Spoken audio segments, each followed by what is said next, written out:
છોટાઉદેપુર જિલ્લામાં ભારે વરસાદને કારણે થયેલ નુકસાનનું સરકાર દ્વારા યોગ્ય કાર્યવાહી થાય તે માટે કોંગ્રેસ દ્વારા સહી કાર્યક્રમ યોજાયો। છોટાઉદેપુર જિલ્લામાં અતિ ભારે વરસાદને લઈ નદી નાળાને ભારે નુકસાન થયું છે। લોકોને અવરજવર કરવા માટે લોકોને હાલાકી પડી રહી છે। વિકાસના કામો પણ અધૂરા હોય તેને લઈ લોકોને હાલાકી પડી રહી છે।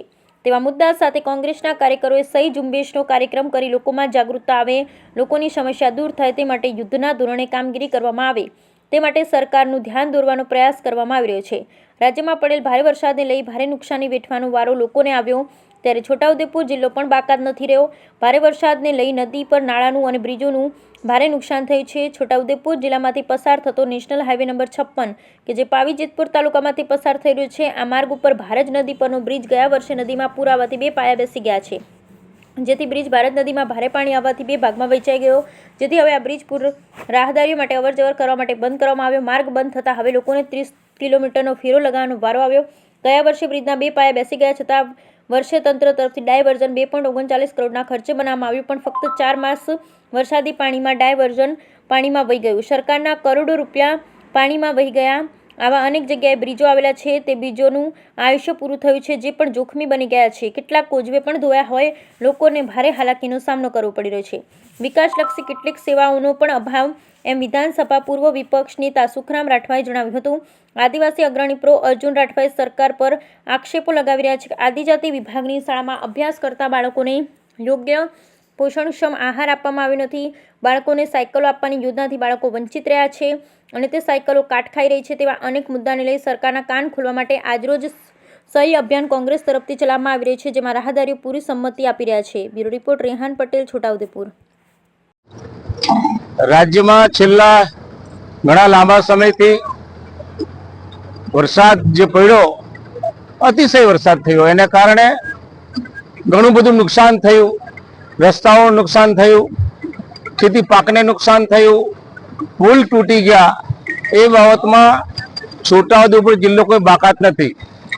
છોટાઉદેપુર જિલ્લામાં આવેલા ઓરસંગ નદી પરના પુલો કેટલાક ડેમેજ થયા છે। ભારજ નદી પરનો પુલ ધોવાણ થઈ ગયું છે। બાજુમાં બનાવેલું ડાયવર્ઝન સંપૂર્ણ નાશ પામ્યું છે।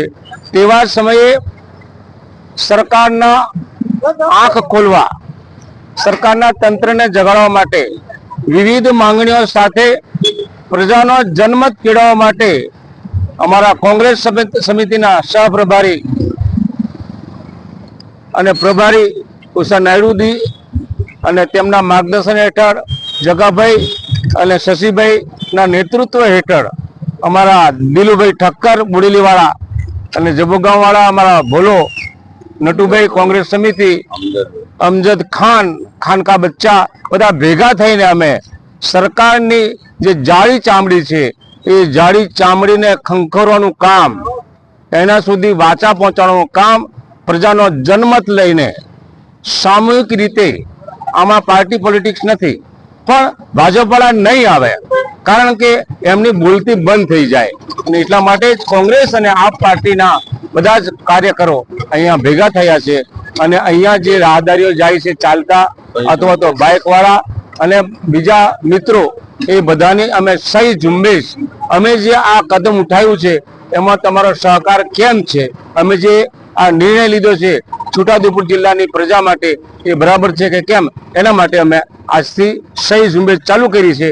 આ સહી ઝુંબેશ આજે અહીંયા બોડેલીમાં હશે, બપોરના સિયોત પાયે હશે, આવતીકાલે જેતપુરમાં, આમ કરતા કરતા છોટાઉદેપુરમાં 4 તારીખે અને 5મી, 6ઠી અમે કલેક્ટરશ્રીને આજે સહીઓ જે થાય છે, પ્રજાનો જનમત છે, એ જનમત સરકાર સુધી પહોંચાડવા અને આ તાલુકાને સારા રસ્તા મળે, ખાડા થઈ ગયા તો ખાડા પુરાય અને વાહન વ્યવહાર સારો થાય, અને બીજા પણ કામો જે નુકસાન થયું છે ખેતી પાકને, એવા ખેતી પાકમાં ખેડૂતોને પણ વળતર મળે, એના માટેના અમારા આ સહિયારો પ્રયત્ન છે।